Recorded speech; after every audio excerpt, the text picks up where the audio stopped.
Poverty in America, A Practical Approach by Lucas Payne and Cameron Lee.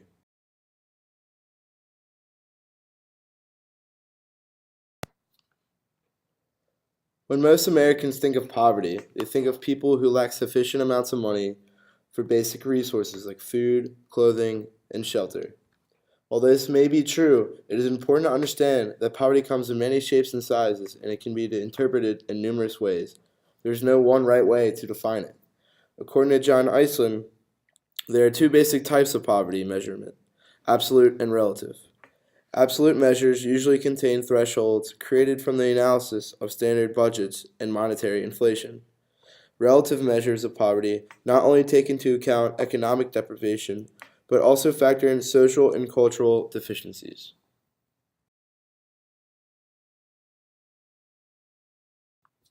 Our definition of poverty. We believe that poverty is the lack of financial resources that leads to inadequate combined capabilities, which ultimately prevents one from living a stable life. Now, one may ask, what do you mean by stable life? We mean to possess sufficient resources to function economically.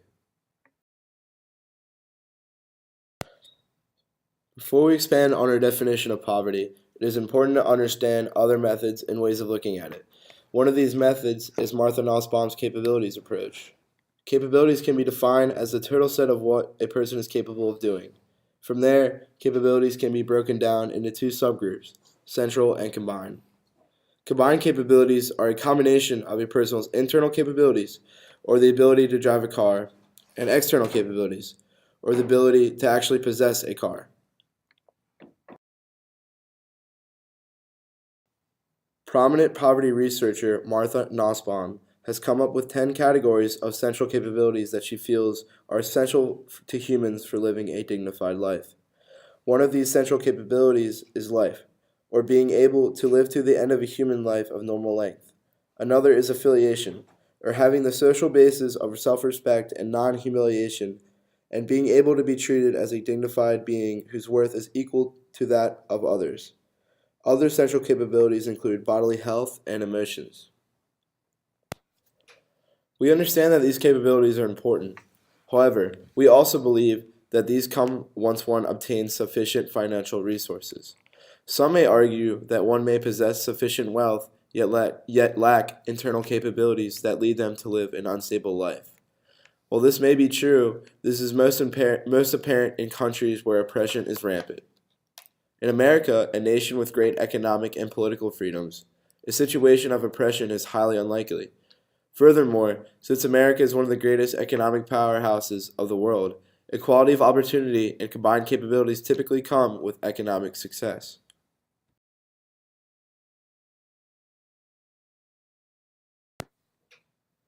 A capability measurement of poverty also does not factor in a person's right of choice or functioning. A person may have the capability to achieve something, but that does not mean that person will choose to do that. For example, people choose to fast for long periods of time because of religious reasons, even though they have the economic means to have the capability to eat.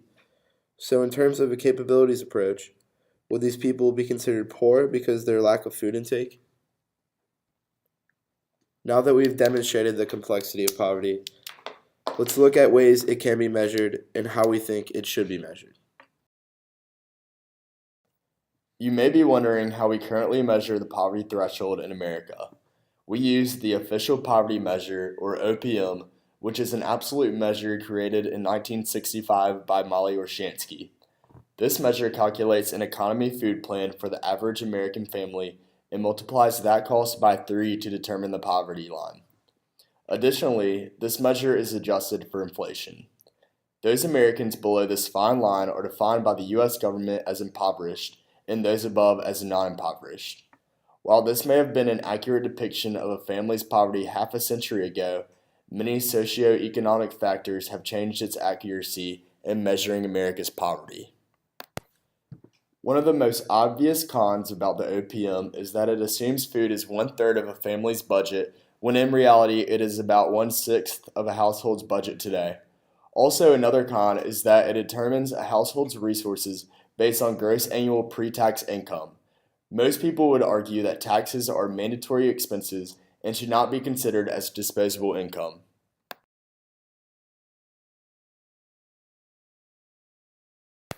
Additionally, the OPM does not take into account other non-discretionary expenses or those that are not a part of disposable income, like transportation costs for work, childcare, and medical out-of-pocket expenses. Let's say that one person has to commute over an hour to work every day and has to put aside a lot of money for gas, yet another person walks 2 blocks to work, and both of these people have the same incomes. By the OPM, they are equals on the poverty scale, yet one has money already designated for work-related travel. Another bad thing about the OPM is that it fails to take into account geographical differences and their differing costs. For example, someone living in an apartment in Chicago pays much more for housing and groceries than a farmer in rural Alabama, yet the OPM does not take differences like these into account. Furthermore, the OPM fails to measure the depth of poverty in those that are in risk of either entering or exiting poverty. One example would be a family that lives right above the poverty line, barely making ends meet, while at the same time another family lives right below the line, yet the financial difference between the two families is very small. In this instance, the OPM does not take into account how far deep one family is into poverty and also how far from the poverty line the other family is. Yet another negative about the OPM is that it does not take into account non-cash benefits like SNAP or food stamps, tax credits, and Medicaid. Let's say that one person has successfully signed up for food stamps, but another person is not aware of how to register for this program. If these people make the same amount of money and the unregistered person spends a lot more on food, the OPM will not take this difference into consideration. Therefore, those factors designated to help the poor and that would bring down the poverty rate are not taken into account. One last con about the OPM is that it does not account for cohabitation, but rather only for blood-related relatives and spouses. When the OPM was created, cohabitation was not common for Americans, yet today cohabitors in some instances pool together both of their resources for their economic success. If a boyfriend and girlfriend lived together and pooled together resources in order to stay out of poverty, they would be counted as individuals, not a household. While they may appear to be in poverty individually, they actually may not be impoverished when living together. While the OPM may be a little outdated and somewhat incomplete, it does, however, take into account cash welfare for programs like TANF or welfare and Social Security that would help the poor. However, an additional caveat with this measure is that it is inaccurately based on those already with these benefits, not the other way around. The aforementioned outdated elements of the OPM have led policymakers to create and investigate a more accurate method of measuring poverty in America. This measure, which currently serves mainly as a reference, is called the Supplemental Poverty Measure, or SPM. It uses statistics that the OPM does not, like non-cash benefits, non-discretionary expenses, geographical housing differences, and updated proportions of overall household spending. Furthermore, it takes cohabitation into account. So, if this measure is more accurate, why shouldn't we go ahead and implement this seemingly ideal measurement? Well, once you calculate the impoverished population when measured by the SPM and compare that to the impoverished population when measured by the OPM, the overall impoverished population, based on a 2010 census measure, increases by 0.8%. While this percentage seems like a nominal difference, this signifies that nearly an extra 3 million people would be categorized as impoverished, adding a greater burden on numerically less non-impoverished Americans when it comes to paying taxes that would support a lesser burden on numerically more impoverished Americans. Keep in mind that these Americans would be newly or no longer defined as impoverished. Their state of well-being would not have changed. Additionally, a previously mentioned con that applies to both the OPM and SPM is that benefits are doled out by the government before the poverty level is measured, not the other way around. Ultimately, both the OPM and SPM possess both inherent advantages. However, both are still not perfect measures. Through this presentation, we want to propose a more practical approach to poverty, which we define as those who are hindered from achieving a stable life by their lack of financial resources and, as a result, sufficient combined capabilities. By practical, we mean something that America is capable of enacting with its own available socioeconomic resources. As we are all aware, America possesses a crippling debt that will not be alleviated soon due to irresponsible spending and recent economic depression. If America is incurring debt due to its spending, not only on welfare programs but other programs, how could America possibly support a greater number of citizens from a potential new measure or definition of poverty?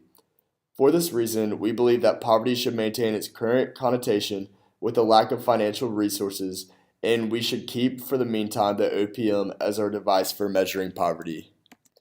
However outdated and incomprehensive this measure may be, the drastic change from the OPM to the SPM could cause severe economic problems, especially in our currently fragile economic state. Although we want the SPM to remain supplemental for now, we do, however, want the gradual implementation of the SPM into future policy. Through this, we will be able to more accurately and adequately provide impoverished Americans with the resources that they need when America is economically capable itself of providing these resources, which is why this transition period is necessary. Furthermore, by maintaining our definition of poverty, we do not want to undermine the definition of human capabilities. These have a large impact on one's stability in society, yet we believe that these are typically fulfilled once one achieves a stable financial status, especially in a capitalistic nation with a democracy like America, where this is possible. While some may think that we are guilty of the fallacy of measurement of capabilities, we argue that capabilities typically arise with increased wealth in the United States. Ultimately, poverty is a crippling issue that affects all Americans. However, we must measure and define poverty in a way that is beneficial for all Americans.